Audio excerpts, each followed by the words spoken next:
그냥 강의 제목을 생각하다가 나의 하나님 나의 아버지 이렇게 하면 어떨까 생각을 해봤어요.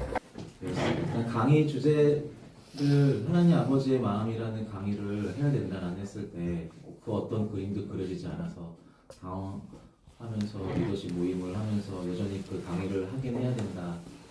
필요성에 대해서는 알겠는데 강의는 뭘 강의를 하면 될까라는 고민을 계속 하다가 어쩌다 제가 하게 됐어요. 네, 그래서 되게 난해했어요.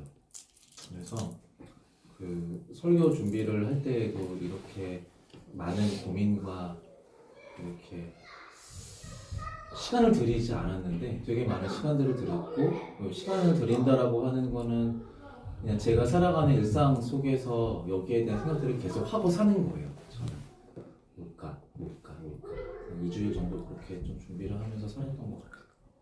그래서 하나님 아버지의 마음, 우리가 믿는 하나님이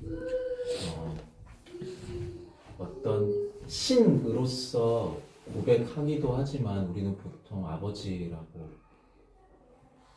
부르는 것 같아요.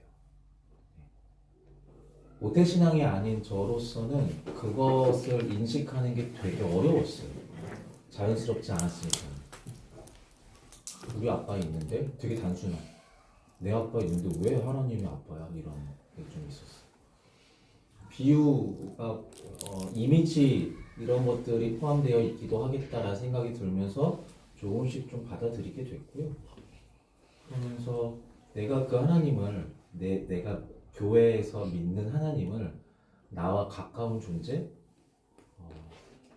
아버지와 비슷한 이미지로서 인식하고 고백한다. 어떤 계기가 있었을까? 이런 생각들을 좀 해봤거든요. 저의 경험도 좀 생각을 해봤고, 일반적인 QQ에 대한 얘기를 좀 나눠달라고 제가 부탁을 드려서 받았었는데, 그걸 보기도 했었고, 기억나는 것도 좀 봤을 때, 보통 이 세 가지 안에서 이야기가 되지 않을까 생각을 해봤어요. 이 세 가지는 하나는, 이제, 자괴감이라는 말을 좀 썼는데요. 종교로서 너무 내게 당연한, 특별하지 않은, 하나님이라는 표현도 익숙하고 교회도 너무 익숙하고 심지어 하나님 아버지라는 이 6글자도 나한테 너무 익숙해서 너무 익숙한, 특별하지 않은 이런 상태. 그리고 자아비판이라는 표현을 썼는데, 이제 이거는 내가 죄를 지었을 때 타락하거나 방황하거나 이럴 때에 아버지로서의 하나님을 인식하는 이런 상황. 그리고 또 하나는 내가 힘든 상황 처했을 때, 고난을 당했을 때 하나님을 인식하는 모양, 이렇게 좀 세 가지로 좀 나뉘어지게 됐던 것 같아요.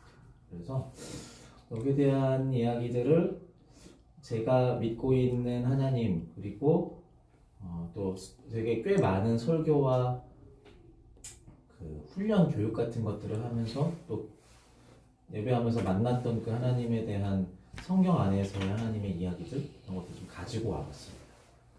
네. 일단은 첫 번째, 이제 하나님을 만나지 못해서 잘 모를 때라고 이렇게 적어봤어요. 몰래 QQ를 하지 않고 공개적으로 우리가 같이 했기 때문에 굳이 숨길 필요는 없을 것 같아서 저희 QQ를 나누면서 하나님과의 첫 경험, 첫 만남 이런 얘기를 했을 때 잘 모르겠다라고 하신 분들이 조금 있었던 것 같아요. 네, 저는 너무 자연스럽고 당연한 것 같고 꽤 많은 그리스도인들이 그러지 않을까라는 생각이 들었어요. 그러면서 이거에 대해서 성경 말씀을 찾으면서 기본 전제는 좀 필요하다라는 생각이 들어서 음영으로 제가 좀 박스 해놨거든요. 여기를 한번 읽어보시겠어요? 기본 전제. 시작. 내가 하나님을 만나지 못했다고 하나님이 없는 것은 아닙니다. 내가 모를 뿐, 내가 인식하지 못할 뿐, 내가 보지 못하고 내가 듣지 못할 뿐, 하나님은 내 삶에 같이 계시고 말씀하시고 인도하십니다. 네, 여기에 그 말로 이렇게 뭐 멋지게 이쁘게 적을 수도 있는데 저는 이게 좀 분명한 전제인 것 같아요. 이성적인 사람들은 내가 경험하지 못하고 듣지 못했는데 어떻게 믿겠느냐라고 말하는 사람도 있어요. 그런데 생각해보면 이제 이거는 어떤 T와 F의 경계선이 아니라 믿음의 유무에 대한 경계선인 것 같아요. 내가 알지 못하고 경험하지 못한 하나님이라고 해서 내가 보지 못하고 만나지 못했으니 하나님은 없는 거야 라고 하는 이제 그것은 이제 불신앙이란 말은 너무 종교적이니까 믿음이 없는 상태인 것 같아요. 근데 믿음이 없는 상태라면은 적어도 이 자리에 있지는 않을 것 같아요. 저는. 네. 노박전도 할 때 만날 수 있겠죠. 근데 적어도 이 단기 선교로 가는 흐르팀 모임은 있지는 않을 것 같아요. 네.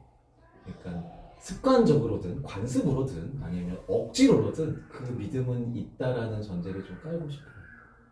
내가 알든 모르든 하나님이 있다. 만나든 못 만났든 하나님이 있다. 이게 좀 전제 좀 깔고요. 기본적으로는 우리가 하나님을 알지 못할 때 하나님은 존재하시는 하나님은 우리를 아세요. 네. 우리가 하나님을 모를 뿐 하나님은 우리를 아세요. 그래서 우리가 모르는 존재로 찾아갈 수는 없죠. 팀앱을 켜서 내비를 하고 찾아가는데 목적지도 모르는데 뭘 어떻게 찾아가?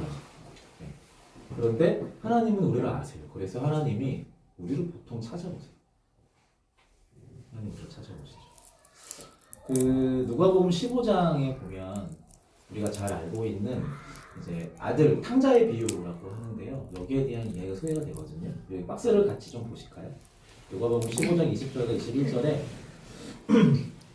같이 읽어볼게요. 시작. 그는 일어나서 아버지에게로 갔다. 그가 아직도 너무 거리에 있는데 그의 아버지가 그를 보고 친히 여겨서 달려가 그의 목을 껴안고 입을 맞추었다. 아들이 아버지에게 말하였다. 아버지, 내가 하늘과 아버지 앞에 죄를 지었습니다. 이제부터 나는 아버지의 아들이라고 불릴 자격이 없습니다. 네, 이 이야기는 실제 이야기가 아니고 예수님의 비유예요. 예수님이 제자들에게 너희들의 조상 때부터 믿고 있던 여호와 하나님이 어떤 분인지를 말하기 위해서 그 하나님의 마음이 어떤 건지를 가르쳐주기 위해서 예수님이 하신 비유예요. 네, 예수님이 하신 비유예요. 여기에는 되게 중요한 전제가 있어요. 형제가 나오는데요. 작은 아들만 일단 집중을 해볼게요. 작은 아들이 어느 날 집에서 잘 살다가 가출하겠다고 선포를 하죠. 네, 그리고 내가 받을 목 내놔요라고 해서 아빠의 재산을 강탈해서 집 밖 가출합니다. 밖에 나가서 쫄딱 망하고요. 더 이상 빌어먹을 곳도 없어진 상황이 돼요. 그리고 그때 아버지가 생각이 나요. 그런데 지가 박차고 나온 집을 자기 발로 걸어 들어갈 용기가 없는 거죠. 고민 서성이고 버티다가 결국은 마지못해 돌아갑니다. 돌아가면 내가 아들로서의 그 내가 누리던 걸 누릴 수 있겠지? 택도 없죠. 그 생각을 염치 없게 어떻게 해요? 그래서 가서 그냥 종으로 살아야지 라는 생각으로 돌아가요. 어떻게 돌아갔겠어요? 이렇게 가지 않았겠죠. 쭈그리고 갔겠죠. 고기도 못 들고. 근데 여기 보면 20절에 이렇게 되어 있어요. 그는 일어나서 아버지에게로 갔다. 기어 들어갔죠. 근데 아버지가 어떻게 하고 있냐면 그 아들이 아직 먼 거리에 있는데 그 아버지가 그를 보고 측은히 여겨서 달려가 껴안고 입을 맞췄대요. 이거를 우리가 그림으로 상상해 보면 먼 거리에 있는 거예요. 아들이. 먼 거리에 있는 아들은 집이 어딘지는 아는데 고개를 못 들고 와요. 갈까 말까 여전히 고민하고 있고요. 근데 아버지는 어떻게 하고 있어요? 문 밖에서 아들이 돌아갔던 그 길을 계속 보고 있는 거예요. 다시 오기를. 네. 아들이 아버지를 다시 찾아온 것처럼 보이기도 해요. 근데 아니에요. 아들은 아버지를 찾아오지 못해요. 살 곳을 찾아온 거예요. 근데 그 아들의 살 길을 열어준 거는 아버지.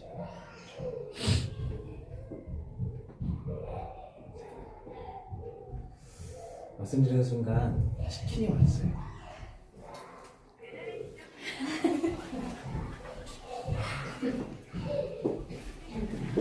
아 진짜 빨리 온다. 그러니까요.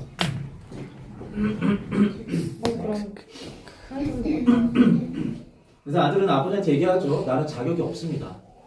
나는 자격이 없습니다. 근데 이 얘기를 하는데 아버지가 뒤에 보면 이 아버지가 아들의 말을 잘라요.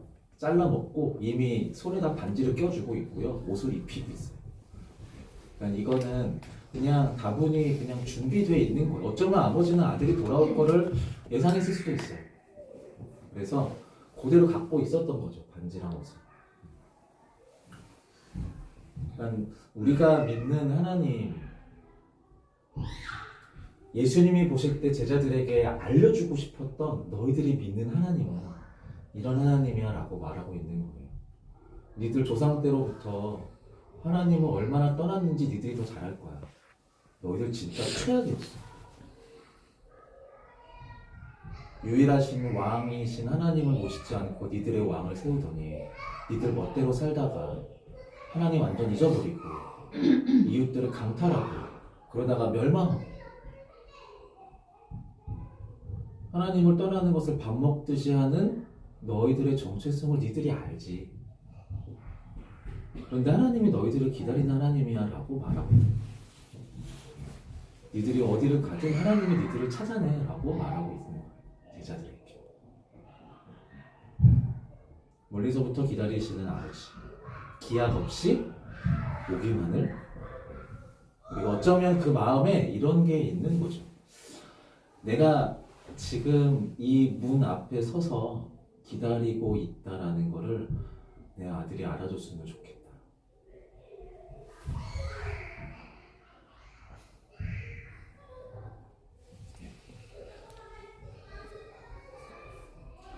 뒤에 네. 청년 사역을 하다 보면 내가 진짜 탕자예요라고 말하는 사람이 진짜 많이 만나요. 떠나는 거에 제가 전문가예요 이런 사람들 진짜 많아요. 되게 저는 이게 되게 재밌는 말 같아요. 저한테 와가지고 탕자 얘기를 하면은 제가 그 탕자예요라고 말하는 사람들은 이 비유를 아는 사람들이에요. 그러니까 이 탕자를 기다리는 아버지가 있다는 사실을 알면서 도망가는 사람들이에요. 내가 집 밖 아버지를 떠나면 그 아버지가 내가 돌아오기를 기다리면서 문 밖에 서서 기다리는 아버지라는 것을 아는 사람들이에요. 그래서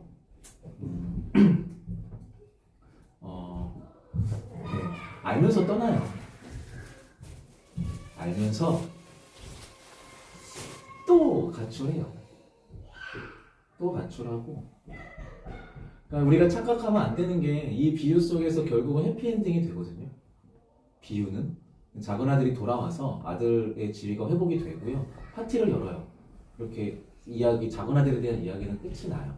이게 실제 이야기라고 생각을 좀 해보면요. 작은 아들은 다시는 가출 안 했을까요? 저를 생각해 봤을 때 10중 8구 또 나가요. 괜찮아지고 행복해지고 무뎌지면 또 나가요. 나가면서 이제 좀 알아요. 뭘 알아? 내가 나갔다 돌아오면 우리 아빠 또 문 밖에 서서 기다리고 있겠지. 저는 신앙을 갖고 살아가는 삶이 이런 거랑 좀 비슷한 것 같아요. 나중에는 뭐 민망해하고 미안해하고 너무 죄송해하면서도 그 믿음으로 살아요. 내 타락은 똑같지만 타락이 내 방황과 타락이 지속되면 지속될수록 하나님이 나를 버리지 않고 계속 기다리신다라는 거, 아버지가 나를 계속 기다려준다라는 거를 반복적으로 경험해서 알게 돼요. 저는 그게 믿음이 깊어지는 단계라고 생각해요.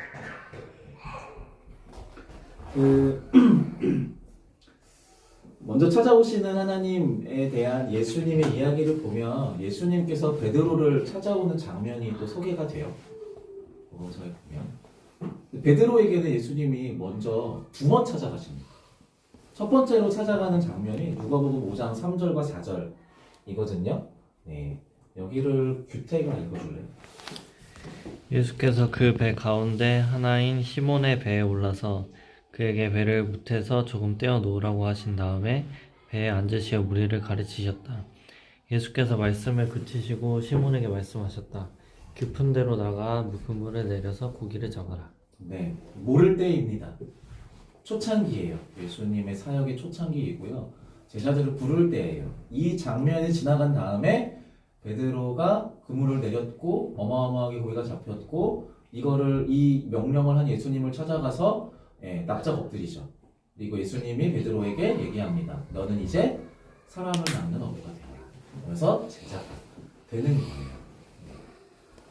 이 얘기를 좀 하고 싶었어요. 모를 수 있거든요. 아까 말했지만 못 만났을 수도 있어요. 얘기는 들어봤는데 내가 만나지 못한 사람이 있을 수 있죠. 근데 하나님이 찾아오세요. 베드로에게 찾아왔던 것처럼. 중요해요. 내가 모를 때, 내가 전혀 지식이 없고 나에게 어떠한 경험도 없을 때 나를 찾아오세요.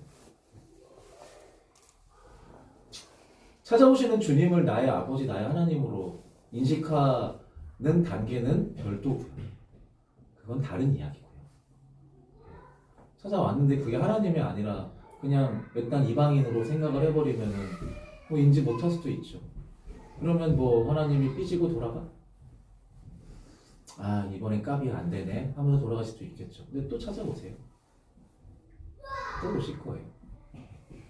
그래서 그거에 대한 기대함과 기대도 좋지만 저는 안심했으면 좋겠어요. 혹시 우리 가운데 그 하나님을 아직 만나지 못해서 기다리는 분 또는 그 의미가 뭔지 모르겠는 분들 상관없습니다. 하나님이 하나님의 때에 적당한 모양과 방법과 상황을 곁들여서 오실 거예요. 먼저 오실 거예요. 그거 좀 기억하시면 좋겠고요. 그 뒤에 보면 베드로를 또 찾아오시는 예수님이 등장하는데요. 요한복음 21장이거든요. 이 장면은 예수님 부활하시고 떠난 베드로를 찾아오신 장면이거든요. 여기는 우리 모아가 읽어주면. 이미 동체 무렵이 되었다. 그때 예수께서 바닷가에 들어서셨으나 제자들은 그가 예수이신 줄을 알지 못하였다. 그때 예수께서 제자들에게 물으셨다. 얘들아, 뭘 좀 잡았느냐? 그들이 대답하였다. 못 잡았습니다. 예수께서 그들에게 말씀하셨다. 그물을 배 오른쪽에 던져라. 그리하면 잡을 것이다. 제자들이 그물을 던지니 고기가 너무 많이 걸려서 그물을 끌어올릴 수가 없었다. 예수가 사랑하시는 제자가 베드로에게 저분은 주님이시다 하고 말하였다. 시몬 베드로는 주님이시라는 말을 듣고서 벗었던 몸에다가 겉옷을 두르고 바다로 뛰어내렸다. 이 장면 베드로 찾아오신 예수님, 우리를 먼저 찾아오신 예수님한테 같이 좀 떠올려서 같이 넣긴 했는데 이건 사실 세 번째 우리가 죄를 지었을 때 이제 그거에 대한 방탕할 때 그거에 대한 이야기가 연결되긴 하는데요. 사실 이 두 장면은 똑같다고 보시면 돼요. 예수님의 의도죠. 베드로 처음 만났을 때 그 장면을 똑같이 지금 예수님이 의도한 거예요. 베드로는 이렇게 다시 예수님을 배반하고 예수님 부활 소식을 듣고 보긴 했으나 염치가 없어서 다시 어부의 삶을 살고 있는 거거든요.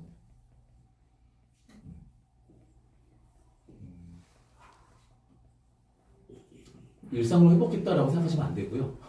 이거는요. 왜냐하면은 베드로에게는 일상이 변화된 상태였거든요. 그의 원래 일상은 어부였는데 누가복음 5장에서 예수님을 만나고 나서 그의 일상은 예수님의 제자가 됐단 말이에요. 근데 지금 그 제자로서의 일상을 버리고 예전의 삶으로 돌아간 거예요. 그리고 그런 베드로를 예수님이 찾아오신 거죠. 그러니까 베드로는 지금 예수님이 자신의 스승이라는 그 정체성을 버린 상태라고 보시면 돼요. 그래서 처음에 예수님이 이렇게 말씀하시는 것을 와서 뭘 잡았니? 못 잡았습니다. 오른쪽에 던져 좀 잡을 거야 라고 하는 이 대화를 할 때만 해도 그분이 예수님인지 몰라요. 다른 이야기이긴 하지만 죄를 짓고 살아가는 상태가 이와 좀 비슷해요. 예전에는 너무 당연하게 인식하였던 그 하나님을 인식하지 못하게 되는 거예요. 죄인인 베드로에게 예수님이 찾아가서 처음 베드로를 만났던 그 장면을 똑같이 오마주 하시죠. 그리고 던졌는데 고기가 엄청나게 낚여요. 그때 알아요, 베드로가. 이거 나 예전에 똑같은데 상황이? 그럼 저분은 이렇게 되는 거예요. 자신을 인식하지 못하는 제자 베드로를 다시 찾아가서 회복시켜 주시죠. 일상을 회복시켜 주는. 너 여전히 내 제자야. 내 사람이야.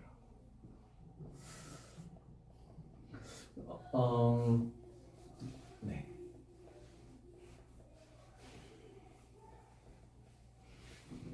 이 이야기를 좀 준비를 하면서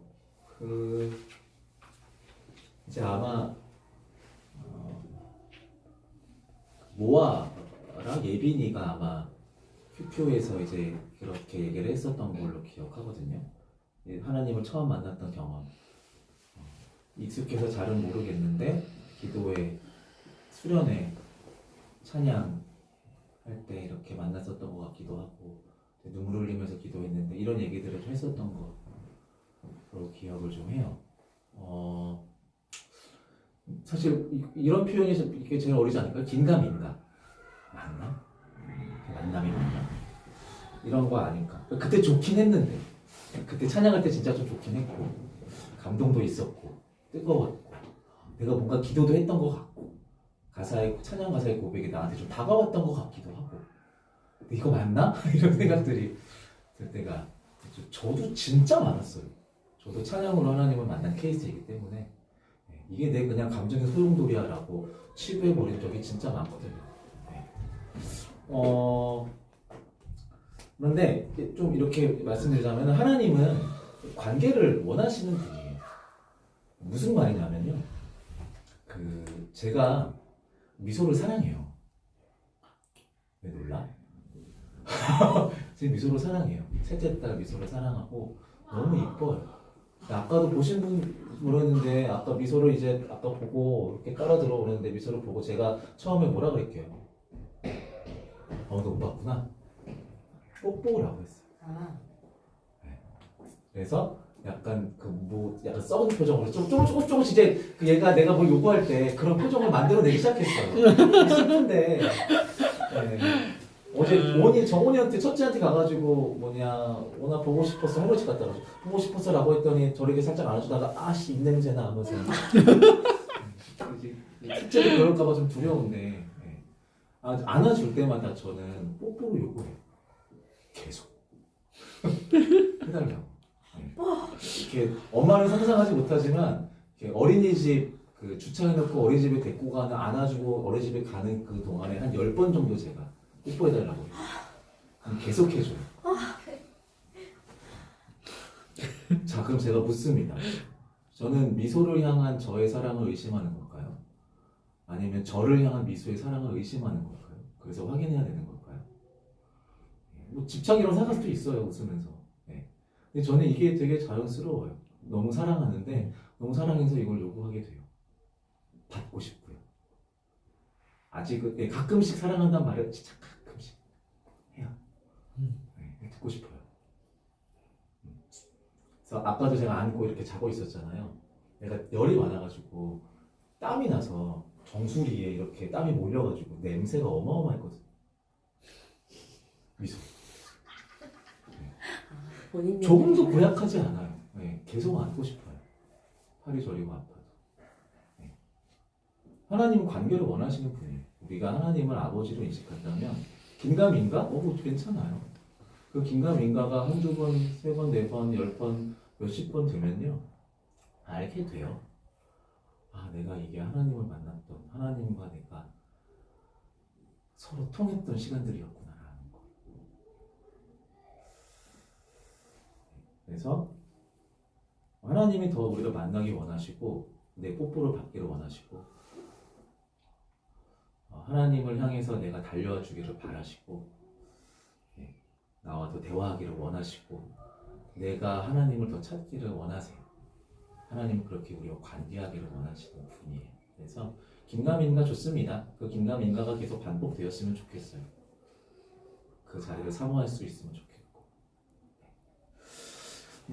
첫 번째 이제 하나님 아닌지 모를 때에 대한 얘기를 좀 했었고요. 두 번째가 이제 하나님을 떠났을 때인데요. 여기는 이제 어쩌면 잘 모르는 이야기가 좀 등장할 수도 있을 것 같습니다. 먼저 포기 못하시는 하나님이라고 제가 적어봤어요. 포기 못하시는 하나님. 탕자 이야기와 좀 연결될 수 있을 것 같고요. 베드로, 죄인으로 다시 타락했었던 베드로에 대한 이야기를 떠올리셔도 좋습니다. 네. 죄를 짓고 살아가는 존재들이니까요. 그러니까 그 죄를 짓고 살아가는 우리를 향해서 하나님의 마음이 어떠한지를 좀 보는 건데요. 호세아서가 있는데 이 호세아서의 배경을 조금만 설명을 드릴게요. 호세아는 남자입니다. 선지자고요. 북이스라엘이 멸망하기 직전에 이스라엘을 향하여 멸망을 선포하라고 명령받은 선지자예요. 비운의 선지자죠. 힘든 일을 해야 되는. 호세아는 선지자로 부름받을 만한 족보를 가지고 있는 사람이에요. 이렇게 선지자 족보가 있거든요. 그 족보 중에 있는 사람이고요. 선지자로 너 선지자라고 하나님 불러줬을 때 좋았겠죠. 근데 불러서 하나님이 하시는 말씀이 너 와서 너네 동네에 유명한 그 여자 있거든? 성적으로 좀 이렇게 문란한 여자 있거든? 가서 연애하고 결혼해 라고 명령하세요. 그런 이야기가 담겨져 있는 성경이거든요. 3장, 호세아 3장 1절과 3절의 말씀인데요. 여기를 예빈이가 좀 읽어주십시오. 주님께서 나에게 또 말씀하셨다. 너는 다시 가서 다른 남자의 사랑을 받고 음녀가진 그 여인을 사랑하여라. 이스라엘 자손이 다른 신들에게로 돌아가서 건포도를 넣은 빵을 좋아하더라도 나 주가 그들을 사랑하는 것처럼 너도 그 여인을 사랑하여라. 나는 그 여인에게 말하였다. 당신은 많은 날을 나와 함께 살면서 창녀가 되지도 말고 다른 남자와 관계 맺지도 말고 나를 기다리시오. 그동안 나도 당신을 기다리겠소. 네, 이게 지금 무슨 말인지 아시겠어요? 이해가 좀 되세요? 메시지 성경으로 번역본을 가지고 온 건데요. 주님께서 나에게는 호세아에게 말하는 거예요. 너는 가서, 그러니까 다른 남자의 사랑을 받고 음녀가 된 그 여인, 아까 말했던 그 고멜이라고 하는 여인이 유명한 여인. 이미 아내가 됐고 아이까지 낳았는데 밖에 나돌면서 다른 남자 여자가 돼 있는 상태예요. 근데 가서 다시 데리고 오라는 거예요. 그래서 이렇게 얘기를 하는 거죠. 너희 민족, 호세아야, 네 민족, 그리고 내가 택한 내 민족, 내 백성들, 너희들 타락해서 내 이름조차도 까먹은 너희들 이라도 내가 계속 사랑하거든. 내가 너희들을 포기를 못하거든. 그러니까 호세아, 너도 그 고멜한테 가서 똑같이 해라고 얘기하고 있는 거예요. 호세아가 그 다음에 그렇게 하고 있는 거예요. 지금 당신은 많은 날을 나와 함께 살면서 창녀가 되지 말고 다른 남자와 관계를 맺지 말고 나를 기다려줘. 그동안 나도 당신을 기다릴게. 이 말을 듣고 고멜은 안 돌아오죠. 안 돌아와요. 이스라엘이 그랬던 것처럼. 호세아는 이 하나님의 명령에 따른 삶을 살면서 하나님의 마음이 어떠한지, 그 마음이 얼마나 문드러졌는지를 경험하게 돼요. 그리고 멸망에 대한 예언을 하게 되죠. 하나님의 마음, 아버지의 마음이라는 게 약간 좀 뭐라 그럴까, 극단적이죠. 이 호세아서에 보면요, 극단적으로 알려주시죠. 내가 니들을 어떻게 사랑하는지, 내가 니들을 어떻게 기다리고 너희들이 나를 떠나는 그 모습을 내가 어떻게 인식하는지에 대해서 알려주고 계신 거예요. 뒤에 보면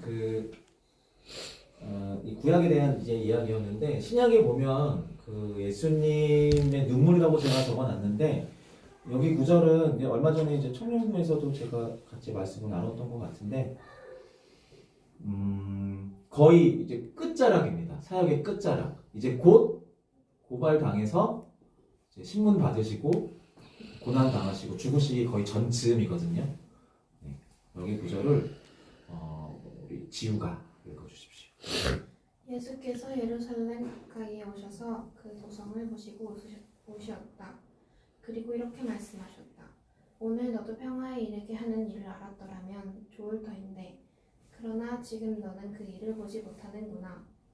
그 날들이 너에게 닥치리니 너의 원수들이 소성을 쌓고 너를 애워싸고 너를 사면에 쥐어들어서 너와 내 안에 있는 내 자녀들을 짓밟고 네 안에 돌 한 개도 다른 돌 위에 얹혀 있지 못하게 할 것이다. 이것은 하나님께서 너를 찾아오신 때를 네가 알지 못했기 때문이다. 얼핏 보면 저를 보세요. 얼핏 보면 지금 예수님이 저주하는 것처럼 보여요. 예언이에요. 정말 예언이에요. 그러니까 이거는 이제 말하자면 성전, 예수님의 집이죠. 진짜 어마어마한 역사와 그러니까 포로 귀환된 이스라엘 백성들의 다음 세대들이 끝끝내 다시 건축한 성전이란 말이에요. 침탈당했던 성전을 다시 지어서 이게 우리가 회복된 증거야 라고 말했던, 여기야말로 하나님이 죽지 않고 살아계셔라고 했던 그 성전을 향해서 무너질 거다라고 말하는 장면이에요. 근데 주목하고 싶은 거는 여기 보면 도성을 보시고 우시었다라고 해요. 우셨다고 해요. 그 도성은 성전이에요. 성전에 있는 그 주변의 풍경들이에요. 그 풍경들이 지금 어떤 상태일까요? 슬퍼 보였을까요? 아니요. 미친 듯이 타락해 있는 상태예요. 이 전에 보면 이제 어떤 구절이 나오냐면요. 그 과부가 헌금하는 장면이 나와요. 자신의 삶을 침탈당한 그리고 회복의 가능성이 없는 과부가 자기의 전 재산을 성전에 헌금하는 장면이에요. 그리고 이제 그 과부가 이제 죽음의 위기에 놓일 수도 있다라는 그 상황을 예수님이 목격하시죠. 그리고 이 성전이 무너질 거다라고 하면서 울면서 예언하시는 거예요. 딱 겉에만 보면 가끔 우리 아들, 딸들이 자주 싸워요. 가끔이 아니고. 진짜 시끄럽거든요.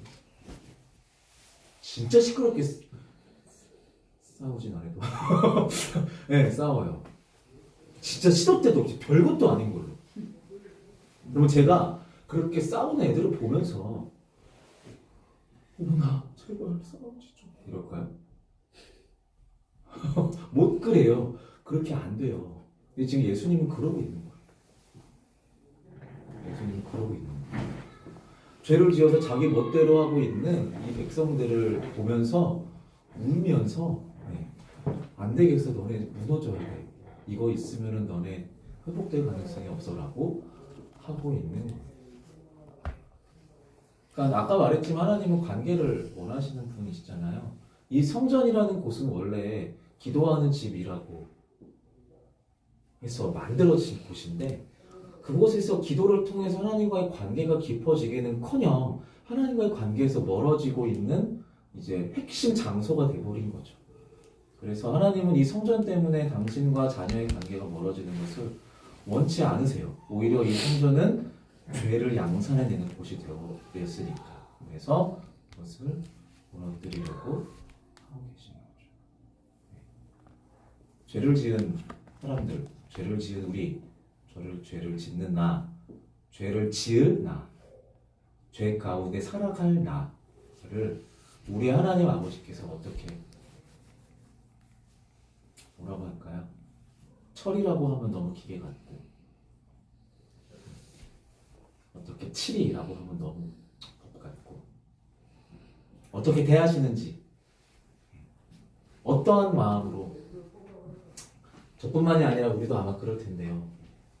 내가 죄 가운데 있을 때 하나님의 죄 가운데 살아가고 있는 나를 어떻게 인식하시고 어떻게 대하시는지에 대해서 이 장면들을 통해서 좀 우리가 좀 묵상해보면 좋지 않을까 생각이 좀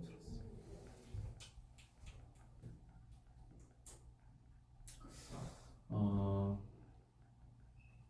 마지막입니다. 이제 두 가지 말씀을 좀 가지고 왔어요. 욥이라고 하는 사람이 있습니다. 욥에 대한 정보를 좀 아시는 분이 있나요? 어때요? 예빈이 욥이 누군지 알아?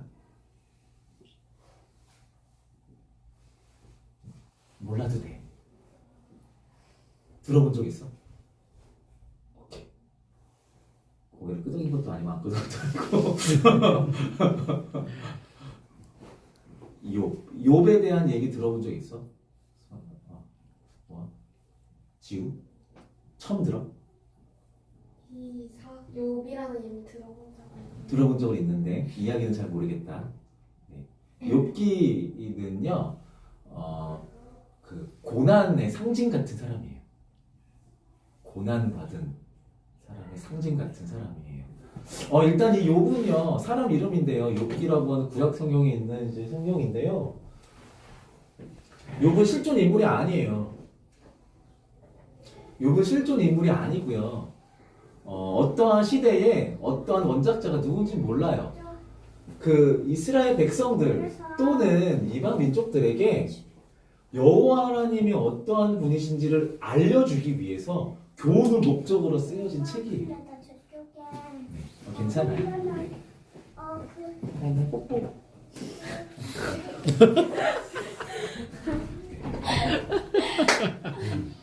네. 예.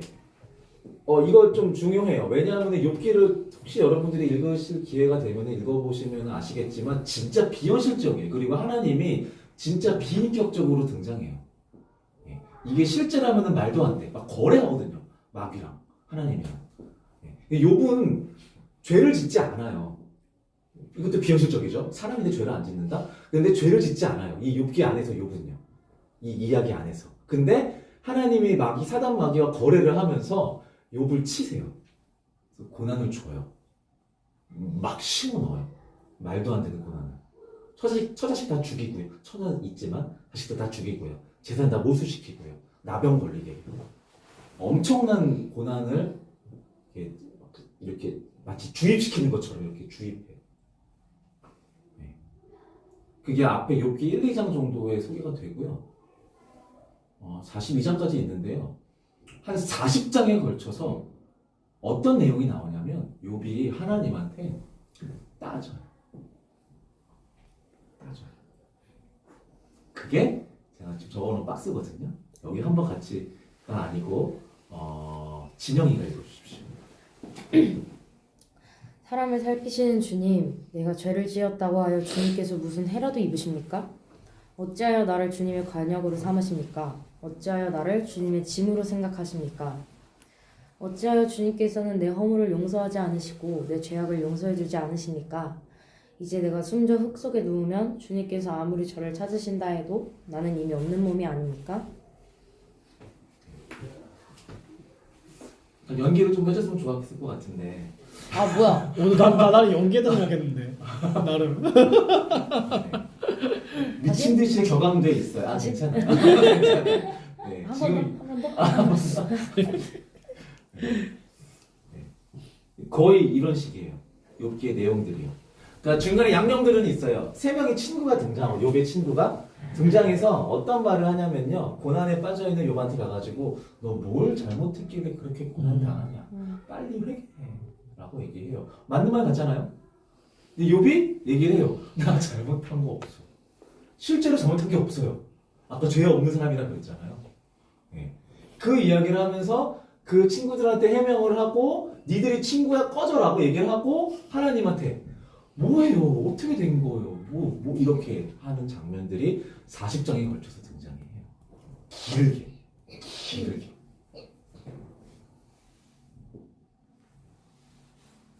고난의 이유를 알 수 없는 거죠. 아픈데 이유를 모르는 거예요. 내가 하나님을 믿기 때문에 하나님이 내 아픔을 모를 수는 없어. 자, 저를 잠깐 보세요. 내가 아픈데 나는 하나님을 믿어. 그 하나님은 나를 나보다 더 잘 안대. 그리고 전능하시대. 근데 내가 아픈 걸 하나님이 모를 리는 없어. 물음표가 생기는 거죠. 왜요? 내가 뭘 어떻게 했길래 내가 이렇게 아파요? 이게 되는 거죠.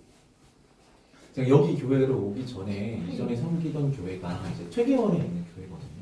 1년 반 정도 있었어요.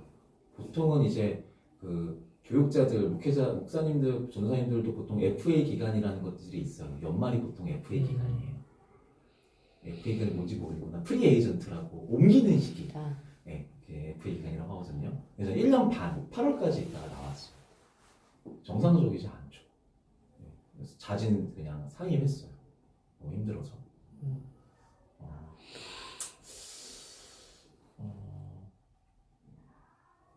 그 전에 있던 교회에서 좋은 부목사님을 만나서 아 이런 부목사님과 사역하는 거면 좋다 괜찮다 희망이 있다라는 생각으로 아무 생각 없이 이렇게 청년 사역을 하기 위해서 갔던 교회에서 너무 힘들었던 담임 목사님을 만났죠. 네. 뭐, 뒷담을 할 필요는 없으니까 아무튼 숨쉬기 힘들 정도로 내 성격을 변화시키고 여러 사람들한테 내가 여러 사람들한테 안 좋은 영향을 끼칠 수 있을 정도로 괴로움을 당했었던 담임 목사님을 만났어요. 그리고 제가 청년 사역을 하면서 가장 많은 시간을 들여서 이야기 나누고 기도해주고 함께 신방하고 함께 사역을 했었던 청년에게 큰 상처를 입었죠. 그리고 그렇게 사임을 하고 그때 내 가족이었으니까 저희 내 가족은 하루아침에 단칸방에서 살게 되었고 몇 달 동안 다른 걸 해보자라고 생각했는데 미소가 생겼고요. 제가 다시 일을 해야 되는 상황이었고 물론 그 덕에 여기를 왔지만요. 그 부임해서 청년들을 만나서 한창 사역을 재밌게 뭔가 이것저것 해보려고 하는데 규태는 잘 기억하겠지만 구내염이 낫질 않아. 몇 달 동안 구내염이 계속 아파. 네, 맨날 기도 제목 요청했었거든요. 저도 같은 구내염이었어가지고. 그렇다고. 네, 저는 3달 정도 구내염에다가 이제 그게 암이라는 걸 알게 됐죠. 네. 질문이 생기더라고. 왜 그러세요 나한테?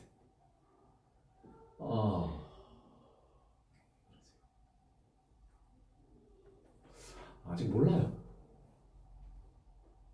네, 아직 몰라요. 보통 간증이라고 하면 이것이 하나님의 뜻이었습니다. 아멘. 몰라요 아직.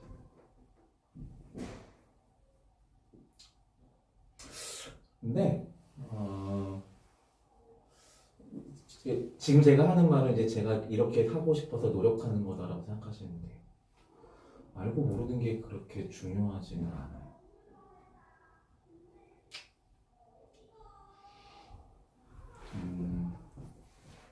여러분들이 있어서 하는 말이라고 생각하면 어쩔 수 없지만 저는 실제로 위로를 많이 받았거든요. 여러분들에게 교회 안에서. 근데 그 위로를 받고 하나님이 나와 떠나지 않고 나와 함께 있구나라는 것들을 알게 되는 시간이었는데 그것이 나로 하여금 서운함과 원망을 거두어 가지는 않더라고요. 네, 별게 뭐라고. 그래서 불안해요. 내 자신을 내가 아니까. 내가 언제 다시 하나님한테 쌍심지를 키고 나한테 왜 그래요? 라고 할 수 있는 가능성이 있다는 걸 내가 알아요. 해결되지 않았으니까. 서운함이 아직 있으니까. 억울함도 있고. 그래서 문제 해결은 더더욱 아니에요. 해결되지 않은 거죠. 내 고난은 원인을 모르고요. 하나님은 여전히 침묵하시는 것 같고 욥이랑 좀 비슷하다는 느낌도 들고 물론 비교할 수 없는 고난 속에 있는 사람도 훨씬 많지만 네. 근데 이제 이거와 이제 그 불안함과 서운함과 원망이 있는 것과는 이제 다른 장르로서 그래도 하나님이 내 곁에 있고 내 기도를 듣고 있다라는 것들은 믿어요. 근데 이게 커지면 이게 사라지는 건 아니에요. 그렇더라고요. 반대로 이게 엄청 커진다고 해서 이 믿고 있던 게 사라지지도 않더라고요. 같이 좀 가는 것 같아요. 그 아래는 이사야서 말씀은 이제 제가 좋아하는 말씀이기도 하고 우리가 잘 알고 있는 찬양 가사가 붙어있는 가사이기도 한데요. 제가 읽을게요. 그러나 이제 야곱아 너를 창조하신 주님께서 말씀하신다. 이스라엘아 너를 지으신 주님께서 말씀하신다. 내가 너를 속량하였으니 두려워하지 말아라. 내가 너를 지명하여 불렀으니 너는 나의 것이다. 내가 물 가운데로 건너갈 때에 내가 너와 함께하고 내가 강을 건널 때에도 물이 너를 침몰시키지 못할 것이다. 내가 불 속을 걸어가도 그을리지 않을 것이며 불꽃이 너를 태우지 못할 것이다.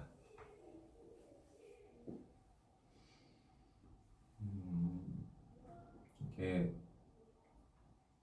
네. 멋진 말이죠. 하나님이 하시는 멋진 말인데 나는 그리고 우리는 이 하나님의 멋진 말을 듣고 우리의 문제가 사라지지 않는다라는 것을 우리는 알고 있는 것 같아요.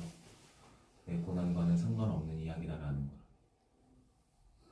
하나님이 나를 버리지 않고 나를 지켜보시고 나와 함께 하신 하나님이다라는 믿음과 내 고난, 내 깊이, 그것으로 인한 상처, 억울함, 불안함들은 상관이 없는 것 같아요.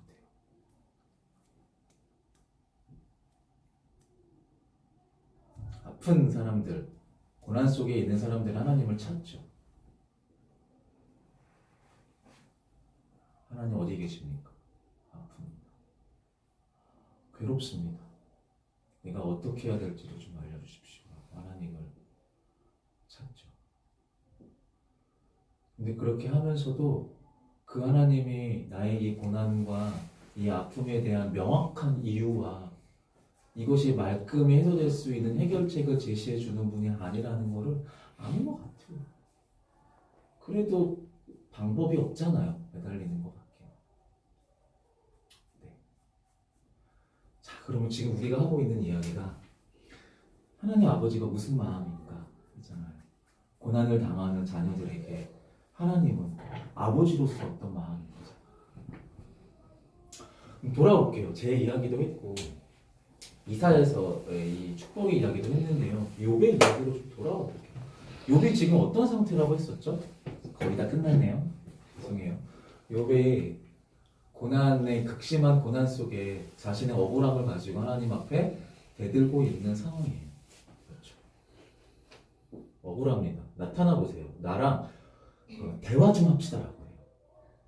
그래서 이 친구들이 나를 고발했던 것처럼 하나님 나와서 내가 뭘 잘못했는지를 말해주세요. 그러면 내가 회개하고 돌아갈게요 라고 하고 있어요. 되게 타당해 보이잖아요. 그렇지 않나요? 합당해 보이잖아요. 욥의 요구가 지금 억울할 것 같지 않아요? 네. 그러니까 하나님은 전부 다 아니까 증거를 가지고 와보세요. CCTV 가지고 와보시고 카톡 뭐 포렌식 해가지고 가져와 보세요. 내가 죄 지은 게 있으면 당장 회개하고 인정할게요. 고난의 이유를 알았으니. 근데 나는 없는 것 같아요. 좀 와보세요, 하나님. 나랑 얘기 좀 해봐요. 계속 이러고 있는 거예요. 40장에 걸쳐서. 꽤 두꺼워요, 욥기가. 욥은 자신의 억울함을 말해요. 나는 아무런 잘못을 하지 않았습니다. 이 말을 하는 이유는, 이 말을 하는 동기는 이거예요. 잘 들어보세요. 하나님, 나는 아무런 잘못을 하지 않았어요. 고난당하는 욥이 얘기하는 거예요. 이 말을 하는 이유는 나는 하나님을 믿는 사람으로서 최선을 다해서 선을 행하고 의에 서 있었고 그렇기 때문에 내가 하나님께 죄를 짓지 않고 이렇게 살았기 때문에 나는 하나님의 징벌도 아무런 아픔도 당할 이유가 없어요 라고 말하는 거예요. 그 말은 뭐냐면은 하나님을 믿으면서 악을 행하고 아까 죄인처럼 하나님을 떠나면 그러면 그 대가로서 하나님의 저주를 받고 고난의 상황에 처할 수 있다라고 생각하는 거예요. 얘기하는 거예요. 그러니까 나한테 와서 해명 좀 해보세요, 하나님. 내 고난을 납득할 만한 나의 허물이나 죄를 명확하게 알려주세요. 라고 말하고 있는 거예요. 이거 제가 되게 지금 논리적으로 말하고 있는 거거든요. 지금 제가 하는 말 이거예요. 그렇잖아요. 인과관계로서 내가 이런 고난을 당하면 원인이 있을 거야. 왜냐하면 하나님은 죄를 지은 자에게 고난을 주고 의롭게 사는 자에게 평탄함을 주시니까. 다시 얘기할게요. 여러분 저를 보세요. 하나님을 떠난 죄인들에게 고난을 주시고 저주하시고 징벌을 내리시고 하나님의 편에 서서 의롭게 살아가는 의인들에게 평안함을 주시기 때문이야. 이게 누구의 생각이에요 지금? 사람들이세요. 욥의 생각이에요. 그래서 욥은 억울해. 왜냐하면 죄를 짓지 않았거든. 근데 고난 속에 있으니까. 이렇게 쭉 얘기하고요. 하나님이 이제 나타나세요. 하나님이 뭐라고 말씀하시냐면요. 욥아, 내가 만든 피조물들, 그들이 하루를 살고 하루를 죽고 하루아침에 죽고 또 그 다음의 세대들이 이어가는 그 역사를 네가 한번 봐봐. 하루를 살아갈 먹이와 그들이 숨쉬고 살아갈 공기와 집을 얻은 거 걔네들이 잘해서 얻은 거 같니? 하늘을 나는 새들을 먹이고 살아갈 수 있도록 하는 게 걔네가 선해서 내가 그들을 구원해 주는 거 같니? 그러면 하루아침에 났다가 하루아침에 말라버린 저 꽃은 뭔가 잘못해가지고 망한 거 같니? 라고 욥에게 물어요. 2장에 걸쳐서 쭉 얘기하십니다. 하늘의 해를 봤니? 별을 봤니? 달을 봤니? 저 악어를 봤니? 하마를 봤니? 사자를 봤니? 고래를 봤니? 계속 물으세요. 이렇게. 걔네들이 선해서 잘 사는 것 같니? 걔네들이 악해서 망한 것 같니? 라고 물으세요. 이게요, 되묻는 장면인데요. 이거를 좀 다른 측면에서 보면 하나님이 지금 욥을 다그친 게 아니에요. 욥은 지금 하나님께 물었잖아요. 나 뭘 잘못했어요? 라고 물었잖아요. 네, 하나님이요, 욥이 착각하고 있는 거를 일깨워주고 있는 거예요. 뭐냐 하면 이걸 아래 제가 적어놨거든요. 다음 페이지에 보세요. 박스에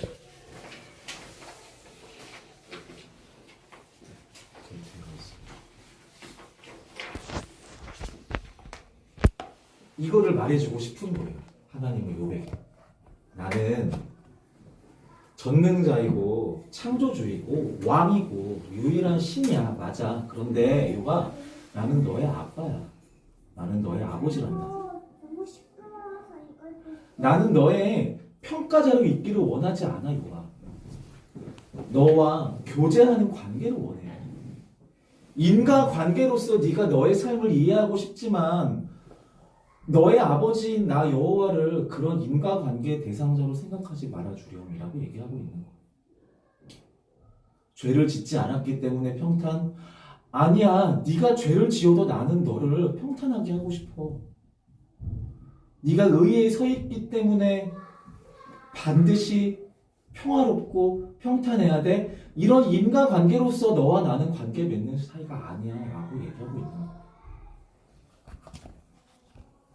그래서 얘기하는 거예요. 욥아, 완벽한 신자가 되려고 노력하지 않아도 돼 라고 말하는 거예요. 나는 너를 잘 믿는 종교 기계로 만들 생각이 없어. 그렇게 부르지도 않았어. 나는 너를 내 자녀로 불렀어. 내 완전한 사랑을 믿고 지지해 주렴이라고 말하고 있는 거예요. 하나님은 당신의 자녀들, 우리는 신앙인이라고 하죠. 그리스도인이라고 하죠. 하나님은 당신의 자녀들에게 공포와 협박으로 종교를 심으려고 하지 않으세요. 물론 가끔 이렇게 말하는 분들이 있어요. 하나님을 떠나고 예배잘 드리지 않고 죄짓고 살면 하나님이 너희를 벌하실 거야 라고 말하는 사람도 종종 있어요. 그런데 하나님은 안 그래요. 절대로 그렇지 않아요. 그 인과관계로서 하나님은 우리를 그렇게 그런 신앙인으로 부르지 않으세요. 우리를 자녀로 부르세요.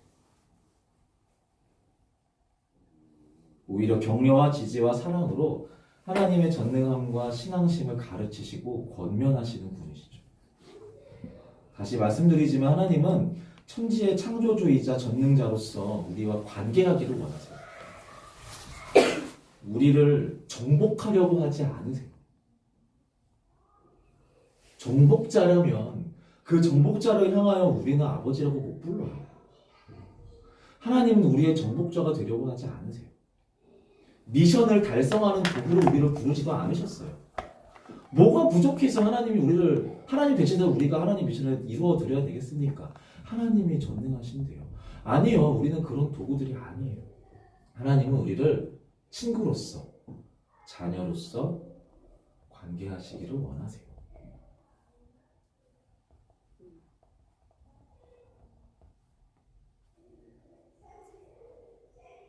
그래서 연습을 많이 했는데 될지 모르겠네요. 저를 좀 보시고 핸드폰 잠깐만. 네.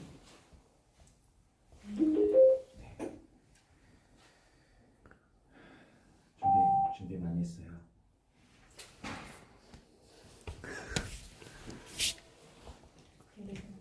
스피커예요? 스피커야. 내 말 들은 거.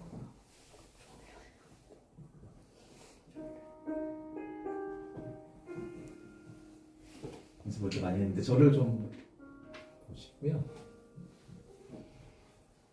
하나님이 이제 사실 강의안을 작성하면서 여기를 제일 먼저 적었어요. 여러분들의 QQ를 보고 하나님이 QQ에 담겨있는 여러분들의 삶을 보면서 어떤 마음일까라고 생각하면서 적어보았는데 저도 모르게 주제 넘게 하나님의 입장이 되어서 이렇게 몇 글자를 적게 되더라고요.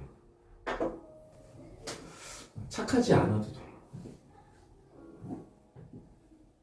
나는 너를 평가하는 존재가 아니야.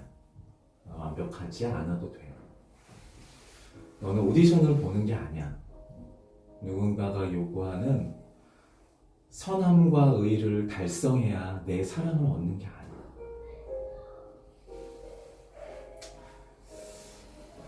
그래서 사랑하는 딸아, 저를 좀 봐주시고요. 정답을 찾으려고 애쓰지 않아도 돼요. 왜냐하면 그 정답이 너희들을 먼저 찾을 것이기 때문에.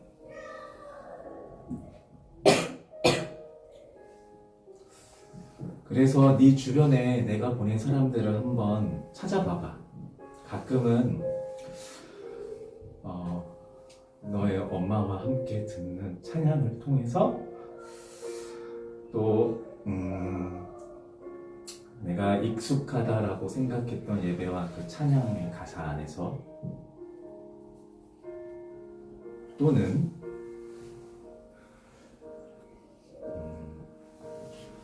우연히 듣게 되었던 노래 찬양의 가사 안에서 너의 마음을 위로해 줄 거야.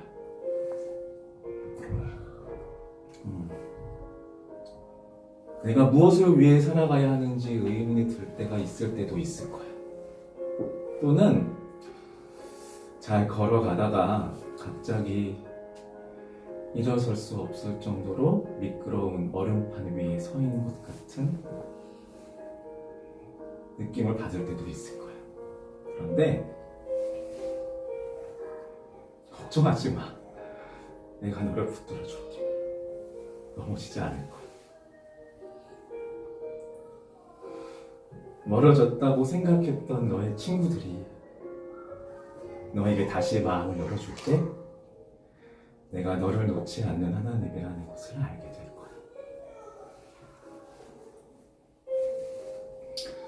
내가 너와 함께 있는 그곳은 어쩌면 너의 집이 아닐 수도 있고 너에게 익숙한 곳이 아닐 수도 있어. 하지만 나는 언제나 너와 함께 있어. 나는 어디서든 너를 만날 준비를 하고 있어. 그러니 사랑하는 아들아, 사랑하는 딸아, 언제든 나를 향해서 눈을 들어주렴. 너를 사랑스럽게 주목하는 나를 만날 수 있을 거야.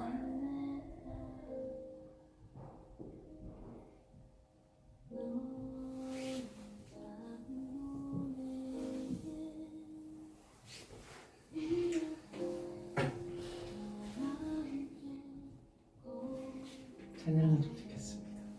모든 시간이 내게 이미라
기도할게요.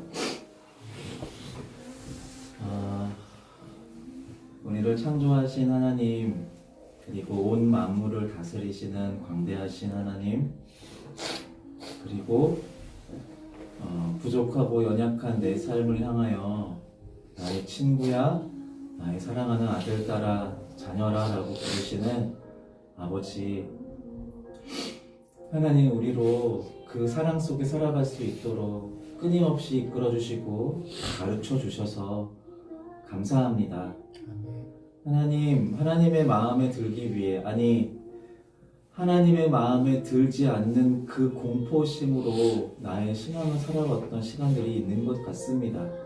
그러나 하나님은 그러한 것들로 나를 떠날 생각을 하지 않으시는 주님이시고, 내가 어떠한 모양으로 있든 나의 아버지임을 변치 아니하시는 신실하신 하나님이심을 알았습니다. 그러므로 주님, 조급해하지 않고 내가 할 수 있는 것 이상으로 애쓰지 않고 다만 잠잠히 내게 찾아오시는 주님, 나를 위해 눈물 흘리시는 주님, 나를 평가하지 않는 주님, 내 상황을 가장 잘 아셔서 내게 찾아와 나를 만나기를 원하시는 그 주님을 적당한 때에 적당한 상황에 만날 수 있도록 인도하여 주십시오. 그 하나님 아버지의 마음을 날마다 더욱 알아가고 그 하나님 마음에 담겨있는 나를 향한 하나님의 큰 사랑을 더욱 누리게 되기를 소망합니다. 감사드리며 우리 아버지 되시는 좋으신 주님 예수님의 이름으로 기도드립니다. 아멘.